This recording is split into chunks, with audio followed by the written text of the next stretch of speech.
Alrighty, this is a Savage 220 20 gauge slug gun.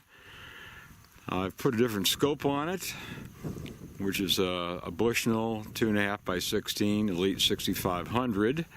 It's not sighted in, so we'll take a few shots at 25 yards, do the course adjustments, and then move it out to 100 yards. The purpose, of course, is to sight in the gun. I'll use some older ammo for starters, but Remington has released Barnes Expander 20 gauge slugs. Used to be my favorite load when they were offered by Federal, so they'll see how they do.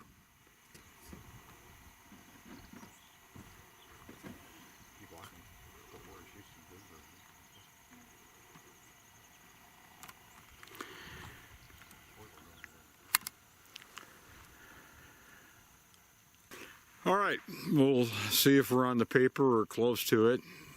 These initial shots are just at 25 yards.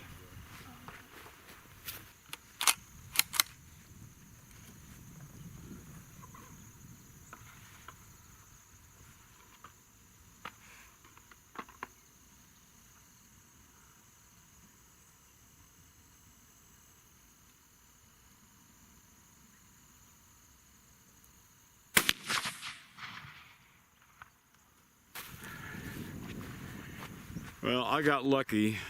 That's even though it's a completely different scope, that is good enough to move it out back. All right, we got really darn lucky with the first shot, so we moved the target back to 90 yards, and these are the new Remington-Barnes expanders. I've got some 2 3/4 inch and some 3 inch. I'll start with the 3 inch. And we'll see what groups best out of this individual Savage 220. So let's see what happens.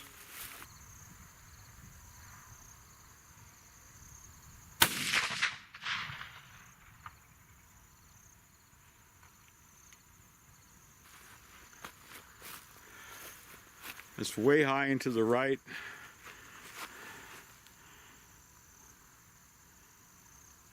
I don't even see it. Caught the upper right-hand corner of the right target. So we've got to make some scope adjustments here. Okay, again, this is with the Remington 3 inch Barnes Expander. We've done our scope adjustments. This is at 90 yards, so let's see if the next shot is more respectable, at least something we can work with to try to compare the accuracy of the two different loads.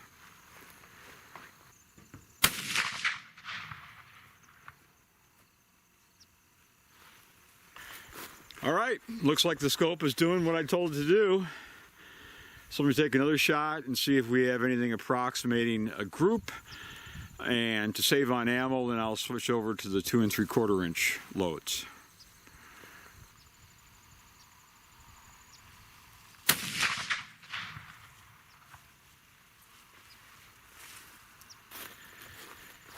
All right, that pulled to the left substantially. Now on the left-hand target, I'll take 2 shots with the 2 3/4 inch. All right, I'll be shooting at the left target. We've got a fresh shoot and see down. This is once again the Remington-Barnes Expander 2 3/4 inch. So we'll take a couple shots, and hopefully we're getting pretty close. We shall see.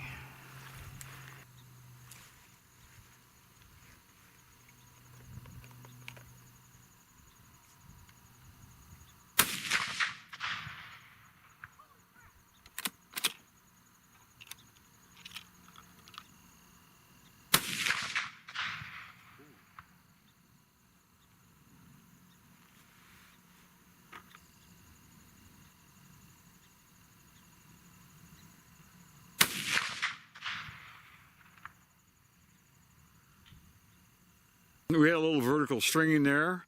That could be the nut behind the butt, meaning me. Last 2 shots went in the same hole, so anybody's going to be happy with that.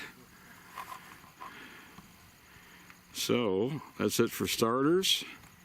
We'll have to confirm it out at 150 yards. You should be able to go center of the body. Center of the body, hold out to about 160 yards, and dead deer every time. You've got an 8 to 10 inch kill zone. So this is really more accuracy than you can use, certainly out to 150 yards. All right, so this is just a quick look at the new Remington Premium-Barnes ammo. In this particular gun, the 2 3/4 inch is unquestionably more consistent than the 3 inch. I'm happy with it. Last 2 shots went through the same hole. Need to do a little more mowing, and I'll confirm at 150 yards and 175 yards.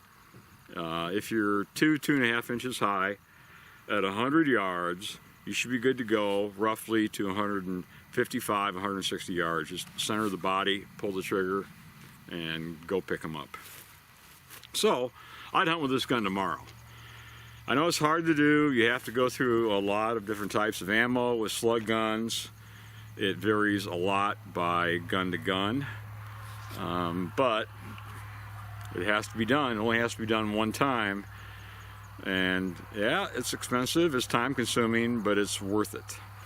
Anyway, if you're in slug gun country, slug gun only, like you are in Illinois for the first week, I believe. Other than that, I can use a muzzleloader, and a muzzleloader, of course, gets you far greater range.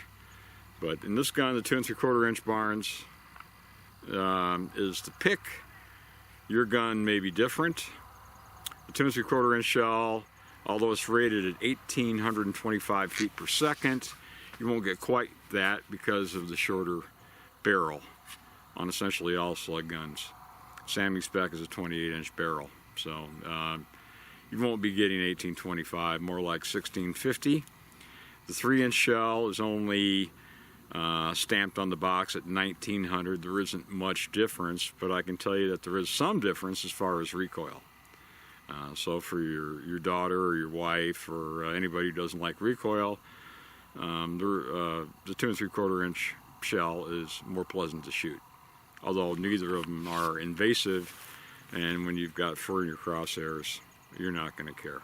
So I'm glad that bullet's back, because the terminal performance of the Barnes Expander out of slug guns is really terrific.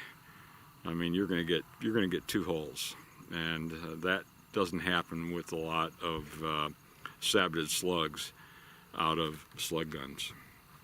A little different story with muzzle loaders when you've got more velocity to work with, but the 1,700 foot per second stuff, to get positive expansion and good penetration, Barnes is really a great choice. So that's it. We'll see you later.